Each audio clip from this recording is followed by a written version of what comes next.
विधानसभा चुनाव में दूसरे फेज में वेस्टर्न यूपी के 9 जिले आते हैं, उनके ऊपर डिस्कशन करते हैं। सबसे पहले यादव जी, आपका क्या कहना है?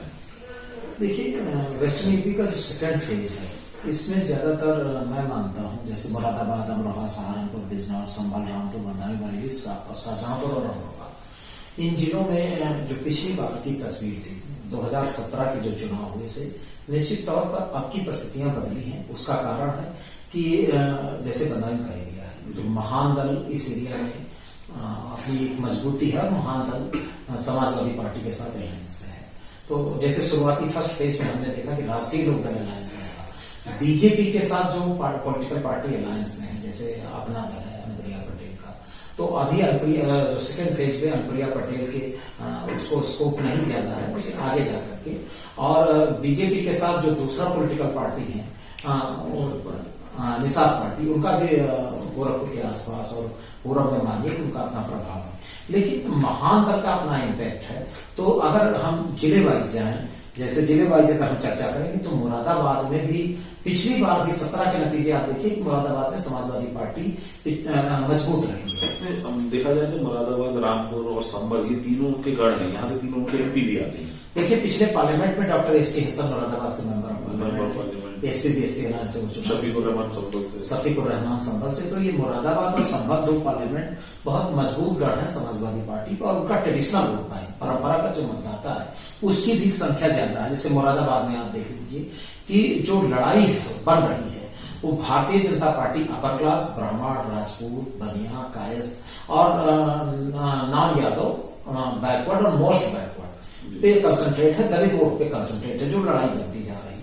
और समाजवादी पार्टी मुस्लिम यादव को अपना आधार वोट मानते हुए बाकी प्लस वोट पे, मैंने शुरुआत में कहा कि अखिलेश यादव की पूरी पॉलिसी एडिशनल वोट पर काम करने की, जिस तरह टिकट वितरण हुआ, उन्होंने सीट पर देखा कि अगर आपका 10,000 वोट है तो सिंबल उठा करके देखिए कि एडिशनल वोट कहां पर आ रहा है। आप देखिए कि प्रदेश का पहला चुनाव हो रहा है और समाजवादी पार्टी की आप हिस्ट्री देख लीजिए, समाजवादी पार्टी ने इस बार ट्रेडिशनल वोट बैंक को शांत रहने को कहा। ट्रेडिशनल वोट बैंक के कैंडिडेट बहुत कम चुनाव लड़ रहे हैं। जैसे ये जो पट्टी है, इस पट्टी की मुस्लिम पट्टी की हम बात कर रहे हैं, मुस्लिम बैंड की बात कर रहे हैं। यहाँ भी देखिए कि आप मुरादाबाद जिले में देख लीजिए, एक कांट ऐसी सीट है, ठाकुर द्वारा एक ऐसी सीट है जहां पर बीएसपी से विजय यादव एक बार विधायक रहे। बाकी इस पूरे जिले में ज्यादातर प्रतिनिधित्व मुस्लिम कैंडिडेट ने समाजवादी पार्टी का किया।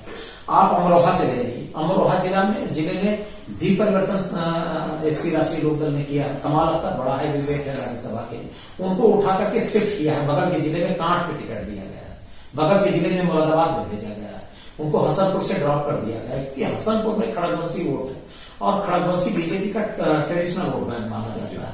महबूब अली साहब सिटिंग एमएलए हैं अमरोहा से, और इस जिले में अमरोहा में 4 सीटें हैं, धनौरा, नौगांव, सादात। देखिए नौगांव सादात में भी चेतन चौहान साहब का अमरोहा से नौगांव सादात का बाई इलेक्शन की पत्नी जीती थी। तो इस जिले में जो है राजपूत वोट बैंक और खड़गवंशी खासकर लोधी वोट बैंक बहुत निर्णायक रहेगा। सहारनपुर की बात किया जाए, यहाँ भारतीय जनता पार्टी बहुत फायदे में है। देखिए सहारनपुर में संजय गर्ग व्यापारी वोट के बलबूते और समाजवादी पार्टी के ट्रेडिशनल वोट के बलबूते लगातार सदन में है, इस बार भी उस सदन में है सहारनपुर में। लेकिन सहारनपुर में लड़ाई बिल्कुल कांटे की और भारतीय जनता पार्टी का शहरी एरिया में अपर हैंड में मान रहा। बिजनौर में बात किया जाए, देखिए पिछला पार्लियामेंट का चुनाव लड़ी रुचि वीरा, जो एसपी बीएसपी में बीएसपी के एक कद्दावर कैंडिडेट है, और बीएसपी रुचि वीरा चूंकि वो जाति और धर्म की सियासत से ऊपर उनकी सियासत रही, तो रुचि वीरा बीएसपी के कैंडिडेट है, उनका अपर हैंड बिजनौर में है। और बिजनौर में भारतीय जनता पार्टी ने जैसे बढ़ापुर में कई सीटों पर प्रयोग भी किया। संभल पूरी तरह से, संभल में एक असमौली विधानसभा है जो यादव डोमिनेटेड है, पिंकी यादव अखिलेश यादव के रिश्तेदार हुई है, 2 बार से सदन में है और इस परिवार से लगातार लोग, लेकिन यहाँ देखिए अकील उर रहमान चुनाव जीतते रहे और बगल की जो संभल है नवाब इकबाल महबूब लगातार सदन में आते रहे। तो निश्चित तौर पर संभल में चंदौसी गुलाबो देवी बीजेपी की हैवीवेट पॉलिटिशियन है और लड़ाई इस बार बहुत जबरदस्त है समाजवादी पार्टी, लेकिन उनका अपर हैंड मैं देख रहा हूँ संभल में। रामपुर में देखिए, रामपुर में चाहे कमरवा सीट हो और नवाब हमजा लड़ रहे हैं अपना दल अलायंस से, और स्वाद अब्दुल्ला आजम साहब के बेटे लड़ रहे हैं चुनाव, और नवाब काजिम अली खान। अच्छा, बेगम नूर बानो की जो फैमिली है, नूर महल और आजम साहब की पुरानी सियासी लड़ाई चली आ रही है। तो इस बार वहां पर बीजेपी ने अपना दल के कोटे में नवाब हंजा को टिकट दिया है। एक बड़ा प्रयोग बीजेपी ने किया है, मुस्लिम सियासत में भी बड़ा प्रयोग। एक ही है जो इनकी एनडीए से मुस्लिम के, हाँ, वो ये प्रयोग है और वो उसका एक कारण है कि स्वाभाविक विरोधी है आजम साहब के, तो कहीं ना कहीं उनको पॉलिटिकल एकोमोडेशन की जरूरत थी और अपना दल ने प्रिया जी ने उनको मैनेज किया है। तो संभल में इस तरह, और रामपुर का इतिहास जानते ही हैं कि रामपुर लगातार आजम साहब के प्रभाव की सीट रही है, लेकिन शिव बहादुर सक्सेना साहब का परिवार का एक बार चुनाव भी जीते हैं, मंत्री भी रहे हैं। तो चूंकि जो मैंने शुरुआत में कहा कि अपर क्लास मोस्ट बैकवर्ड दलित पे बीजेपी की जो गोलबंदी है बिलासपुर, यहाँ पर बिलासपुर सीट पर कांग्रेस का भी अपना एक त्रिकोण बनता नजर आ रहा है, क्योंकि संजय कपूर बड़े हैविएट हैं, विधायक भी रहे पिछली बार, और संजय कपूर त्रिकोण बना रहे हैं समाजवादी पार्टी, बीजेपी, कांग्रेस, और मैं मानता हूं कि बीएसपी भी यहाँ अपनी उपस्थिति दर्ज करा रही बिलासपुर सीट पर। रामपुर और दूसरी सीट जो हम लोगों ने चर्चा किया सौर, इन दो सीटों पर तो सीधे समाजवादी पार्टी और बीजेपी की लड़ाई है। मिलत में कुछ बीएसपी परिवर्तन थोड़ा बहुत कर सकती है। बदायूं जो है, बदायूं में पिछले पार्लियामेंट के नतीजों ने पूरी हिंदुस्तान की सियासत को हिलाया था। धर्मेंद्र यादव पार्लियामेंट का चुनाव 16,000 वोट से, स्वामी प्रसाद मौर्य जी की बेटी से, और स्वामी प्रसाद मौर्य जी जो आज की तारीख में फाजिल नगर से समाजवादी पार्टी के कैंडिडेट हैं, उनकी बेटी से चुनाव हार गए थे। और पिछले चुनाव में एक बड़ा फैक्टर था सलीम शेरवानी। आप पिछले पार्लियामेंट के रिजल्ट को एनालिसिस करेंगे तो शेरवानी साहब को जो 40-45,000 वोट का, हाँ, तो आप शेरवानी साहब समाजवादी पार्टी के साथ है, और पहले भी थर्ड फोर्स की जो सरकार थी 96 में हेल्थ मिनिस्टर रहे हैं। तो बदायूं के जो नतीजे हैं, लेकिन इसमें बदायूं में देखिए बड़ा प्रयोग बदायूं से हुआ है। बीजेपी के सिटिंग एमएलए शर्मा जी, राधाकृष्ण शर्मा जी को आंवला लाया गया है, समाजवादी पार्टी में आ गए, आंवला बगल में चुनाव लड़ रहे हैं। एक और बड़ा प्रयोग हुआ, डॉक्टर शफीकुर रहमान बट साहब के बेटे को समाजवादी पार्टी में लड़ाया, कुंदरकी से, और वहां भी हुआ है कि जो कुरैशी साहब थे समाजवादी पार्टी के लिए, वो शिफ्ट कर गए बीएसपी। जो मैंने कहा कि सपा से निकला कैंडिडेट बीएसपी से नाराज कैंडिडेट कांग्रेस, तो ये लगातार फेज दर फेज आप लेते चले आ रहे हैं। इस तरह का एक प्रयोग कुंदरकी में हुआ, और मेरे ख्याल से एक और असेंबली सेगमेंट पर इस तरह का प्रयोग है। तो बदायूं की जो तस्वीर है, लेकिन बदायूं में पिछला जिला पंचायत सिनोद साहब की, उनकी पत्नी आंवला से पार्लियामेंट का चुनाव लड़ी है, बीएसपी के बड़े नेताओं में शुमार है। आखिरी समय समाजवादी पार्टी में आया और दाता नसीम की टिकट कट गई है।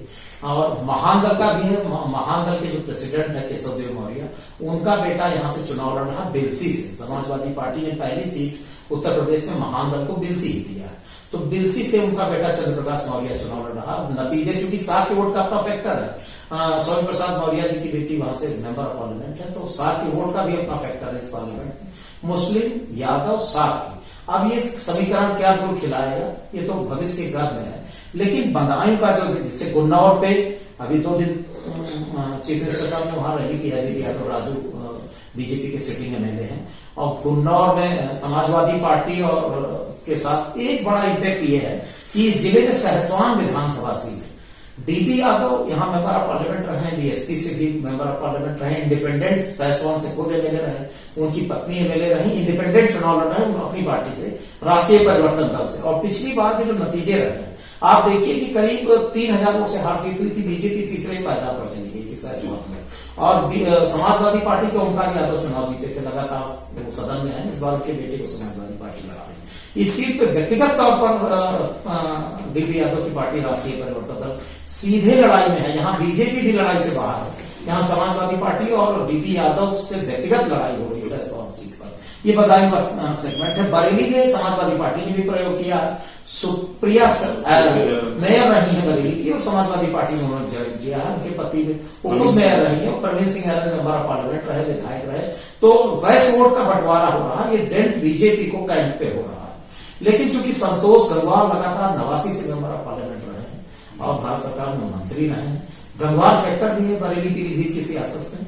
तो फिलहाल शहरी जो बेल्ट है, जो एक बार वो हारे हैं वो प्रवीण सिंह आयरन से ही हारे हैं, चुनाव लूज किए हैं। और दूसरा जो बरेली का ग्रामीण एरिया है, नवाबगंज, भोजीपुरा, जो ग्रामीण एरिया है, बिथरी, चैनपुर, इनके तो नतीजे मैं मानता हूं कि समाजवादी पार्टी, राष्ट्रीय लोकदल वजन रहेगा। लेकिन जो शहरी सेगमेंट है बरेली, उस पर कैंट पे लड़ाई है। बाकी भारतीय जनता पार्टी अभी भी बहुत मजबूत पोजीशन है। एक चीज और भी है वहां पर कि किसी भी पार्टी ने मुरादाबाद बरेली में मुस्लिम कैंडिडेट को नहीं उतारा है सिवाय MIM के, ओबीसी की पार्टी के ही कैंडिडेट वहां पे लड़ रहे हैं। देखिए शहर की सीट पे जो उत्तर प्रदेश ओवैसी की पार्टी MIM के बारे में आप बिहार के नतीजों को देखिए, मुझे लगता है कि उत्तर प्रदेश में राजनीतिक गलियारों में या मीडिया के गलियारों में MIM को कितनी गंभीरता से लिया जा रहा है ये अलग का पहलू है, लेकिन MIM कोई ना कोई फैक्टर, सियासी फैक्टर बन के जरूर आएगा 10 को जब नतीजे आएंगे उत्तर प्रदेश के। मैं मानता हूं बरेली से भी कुछ चमत्कारिक नतीजे आ सकते हैं। और दूसरा, यहां पर पहले भी मुस्लिम सियासत का प्रयोग हुआ। एक बात मैं बहुत दावे के साथ कहूंगा, आप भारतीय राजनीति को या उत्तर प्रदेश की राजनीति को देखिए, उत्तर प्रदेश की राजनीति में डॉक्टर फरीदी भी रहे, मुस्लिम मजलिस रहे, समाजवादी लोग उनके साथ जाकर के अलायंस किए, तो यहाँ पर मुस्लिम ओरिएंटेड पार्टी का बहुत ज्यादा फ्यूचर नहीं है। देखिए बिहार में तो MIM को नतीजे मिले, लेकिन उत्तर प्रदेश में, इसलिए मैंने मुस्लिम मजलिस की बात किया। और बरेली की चूंकि हम लोग डिस्कस कर रहे हैं, बरेली में आपको पता है तौकीर रजा, उनकी अपनी पार्टी, उनकी पार्टी से MLA भी जीते, इस्लाम साहब उनकी पार्टी से MLA भी जीते, तो एक तरह से ये प्रयोग भूमि है मुस्लिम सियासत की बरेली, क्योंकि तौकीर रजा की पार्टी का कैंडिडेट सदन जा चुका है। जैसे आप देखिए कि DP यादव की मैंने चर्चा किया तो राष्ट्रीय परिवर्तन दल से ही महबूब अली अमरोहा से सदन गए थे। तो ये पूरा जो एरिया है ये मुस्लिम सियासत का और एक प्रयोग भूमि भी है एक तरह से। अब बगल का जो बरेली के बाद शाहजहांपुर जिले में यहाँ तो बहुत बड़ा डेवलपमेंट हुआ है। यहाँ शरदवीर सिंह समाजवादी पार्टी से 2 बार जलालाबाद से विधायक रहे, उनको ड्रॉप किया, वो बीजेपी में चले गए। स्वामी प्रसाद मौर्य के साथ नीरज मौर्य आ गए समाजवादी पार्टी, वो बीजेपी से विधायक हुआ करते थे। समाजवादी पार्टी का सिटिंग बीजेपी में, और बीजेपी से विधायक या कैंडिडेट रहने वाला व्यक्ति समाजवादी पार्टी में, और BSP भी यादव कैंडिडेट यहाँ मिला करके प्रयोग कर रही। तो बहुत उलटफेर वाली है इस सिचुएशन शाहजहांपुर में। एक फैक्टर है जितिन प्रसाद का बीजेपी में जाने का कोई ना कोई सियासी निहितार्थ जरूर है, और चूंकि बीजेपी ने उनको एकोमोडेट भी किया है, तो शाहजहांपुर सदर के नतीजे, खन्ना साहब 89 से लगातार सदर में आ रहे हैं। इस बार भी तनवीर खान जो समाजवादी पार्टी के प्रेसिडेंट है, वो उनके खिलाफ चुनाव लड़ रहे हैं। देखिए शाहजहांपुर में, चाहे पुआया में भी समाजवादी पार्टी ने प्रयोग किया, उपेंद्रपाल से जिला पंचायत अध्यक्ष है, उनको लड़ाया है। और बीजेपी भी यहाँ पर जबरदस्त प्रयोग कर रही। शरदवीर सिंह का मैंने उदाहरण दिया। समाजवादी पार्टी ने अवधेश वर्मा को BSP से ज्वाइन कराया, राममूर्ति वर्मा के बेटे को टिकट दिया है, सत्यपाल सिंह यादव भारत सरकार में मिनिस्टर रहे, लीडर ऑफ अपोजिशन रहे, उनके बेटे राजेश यादव को कटरा में दिया। तो बीजेपी ने भी कांग्रेस के कद्दावर रहे वीरेंद्र प्रताप सिंह मुन्ना के बेटे प्रिंस, जो बीजेपी से पिछली बार विधायक थे, इस बार फिर टिकट दिया। तो जो संयोजन है, बिल्कुल स्थिति ऐसी है। अब जैसे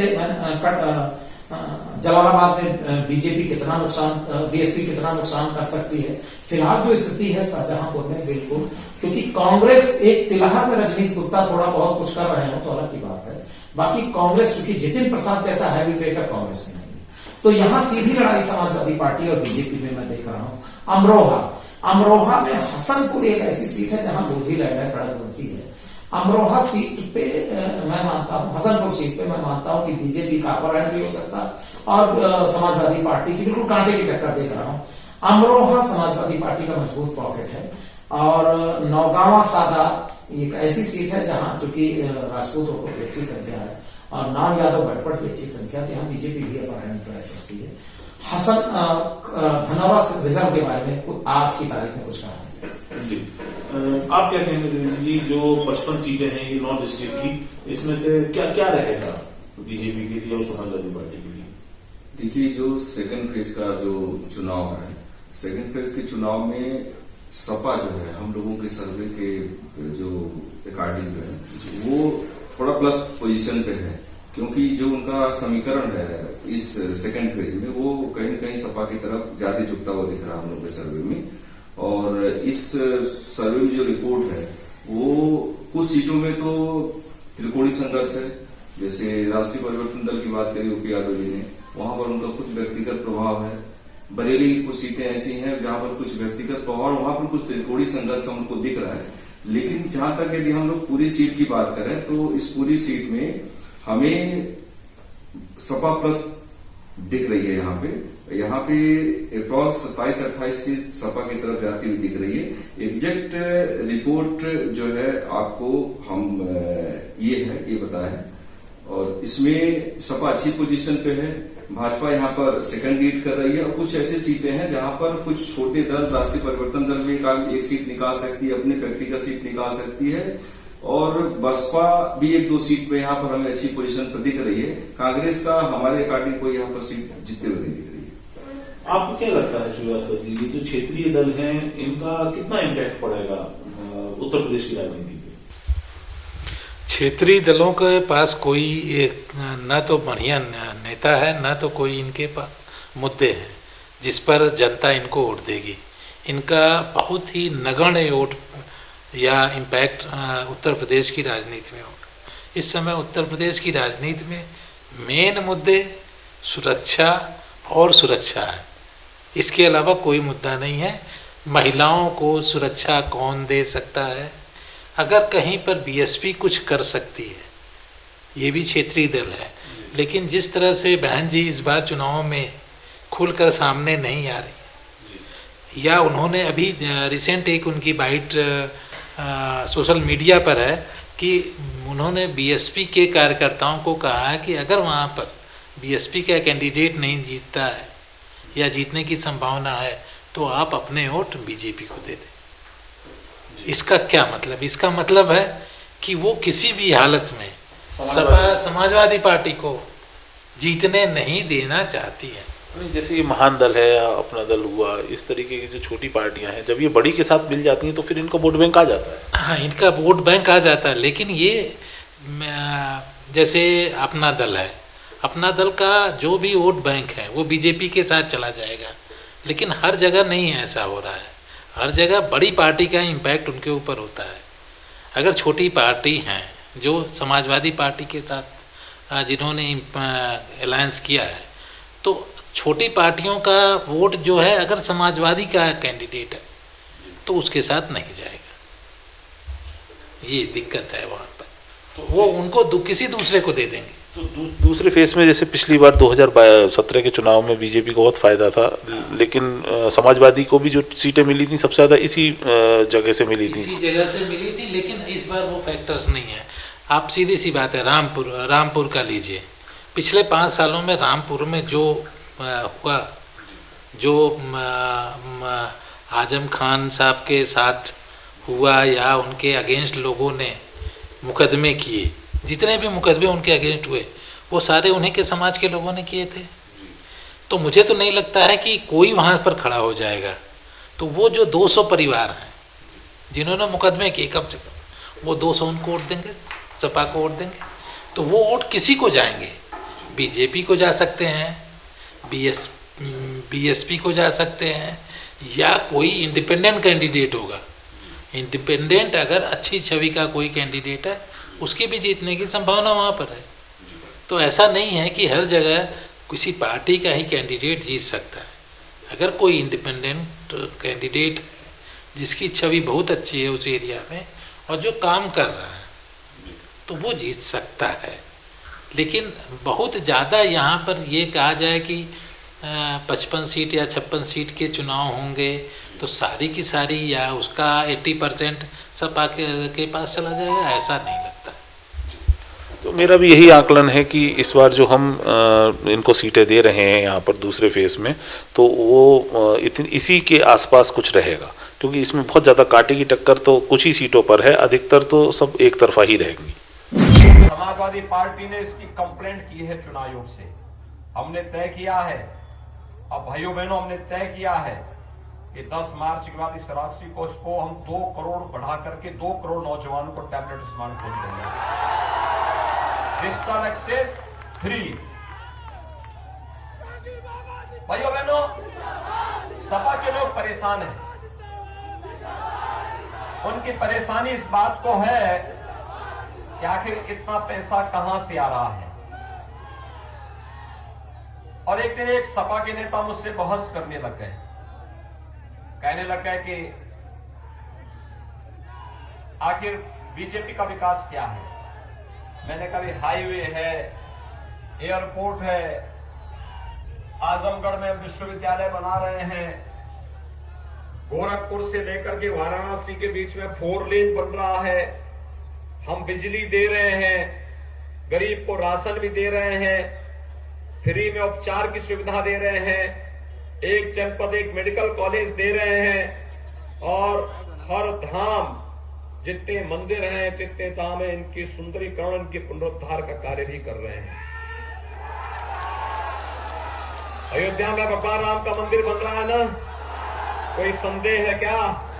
कई काम सपा बसपा के लोग करते क्या? और भाइयों बहनों, मैंने सपा के नेता से पूछा, मैंने कभी इतना काम हम कर रहे हैं, हमने कर्ज भी माफ किया, किसान सम्मान निधि भी दे रहे हैं, आखिर तुम लोगों ने क्यों नहीं किया? तो मुझसे बहस करने लगे, कहने हमने विकास किया है। मैं कहा कहां तुम्हारा विकास है? तो कहते हैं कि साहब किया है, किया है। मैंने कहा बोलो कौन सा है, एक तो गिनाओ। कहा हमने कब्रिस्तान का विकास किया, कब्रिस्तान की बाउंड्री वॉल कराई है। उनका विकास केवल कब्रिस्तान तक दिखाई देता है। लेकिन Bharatiya Janata party double engine की सरकार का विकास हर गांव और हर घर तक दिखाई देता है। गरीबों के घर बने। और भाइयों बहनों, सुरक्षा सबको, वो परेशान था, का इतना पैसा कहां से आया है? मैंने कहा पैसा तो हम लोग निकालते हैं। हमारा पैसा निकालने का तरीका है, वह एक्सप्रेस वे भी बनाता है और माफियाओं को भी कायदे से रोकने का काम करता है। भाइयों बहनों, आपने बुलडोजर को देखा होगा ना? देखा है? देखो, बुलडोजर बोलता नहीं है, लेकिन बड़े बड़े माफियाओं की बोलती बंद कर देता है। सुना है आपने?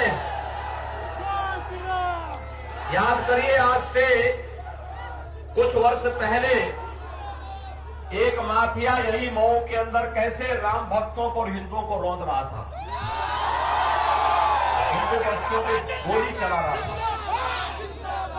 कार की बोनट पर बैठ करके असला लहरा रहा था। और उस समय की समाजवादी पार्टी की सरकार कीड़े की तरह रेंग रही थी। और आज आप देख रहे होंगे, आज सरकार दमदार तरीके से जनता की सेवा कर रही है और माफिया कीड़े की तरह रेंगता हुआ दिखाई देता है। ये बुलडोजर की ताकत यही है।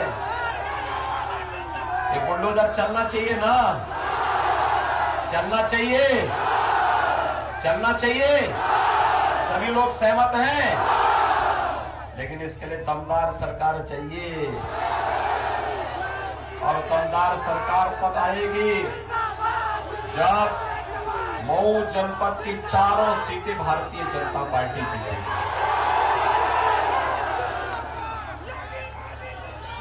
मऊ की चारों सीटें भारतीय जनता पार्टी जीत पाएगी। पिछली बार 3 जीते थे, इस बार 4। सभी सहमत हैं? मधुबन से रामविलास चौहान को चुनाव जिता के देखेंगे। घोसी से विजय राजभर को सभी लोग सहमत हैं। मोहम्मदाबाद गोला से श्रीमती पूनम सरोज को और मऊ सदर से अशोक सिंह को जिताएंगे सभी लोग। जहां तक मेरी आवाज जा रही है, वहां तक दोनों हाथ ला करके मुझे आश्वस्त करिए। देखो, पिछली बार एक दगाबाज ने आपको धोखा दिया, अब मैं आपके साथ धोखा नहीं होने दूंगा, ठीक है? अब विकास की जिम्मेदारी मेरी, सहमत है ना? लेकिन शर्त एक, आप तो देखिए 7 तारीख को आपका चुनाव है। आज से ही रामविलास चौहान बनकर के घर घर जाना होगा। पूरे मऊ जनपद में एक एक व्यक्ति को फोन करना होगा, नातेदार, रिश्तेदार, मित्र, शुभचिंतक, कोई भी होगा, और सबको एक ही बात कहना कि मोदी जी ने और योगी जी ने कहा है भाजपा को जिता के भेजे, सारी जिम्मेदारी पार्टी हमारी, विकास और सुरक्षा की जिम्मेदारी हमारी, ठीक है ना? सभी सहमत हैं? लेकिन भाइयों बहनों, एक शर्त एक, और एक ही शर्त है, चुनाव के दिन पहले मतदान फिर जनता पहले मतदान सभी मानेंगे, भारी बहुमत से चुनाव जिता करके भेजेंगे, पूरे जनपद में प्रचार करके भाजपा को जिताएंगे। दोनों हाथ पा करके मेरे साथ बोलेंगे। कहां तक मेरी आवाज जा रही है? ये पीछे वाले लोग क्यों खड़े हैं इधर? उधर सड़क के उस पार सभी लोग मेरे साथ बोलेंगे, भारत माता की, भारत माता की, भारत माता की, जय श्री राम, जय जय श्री राम।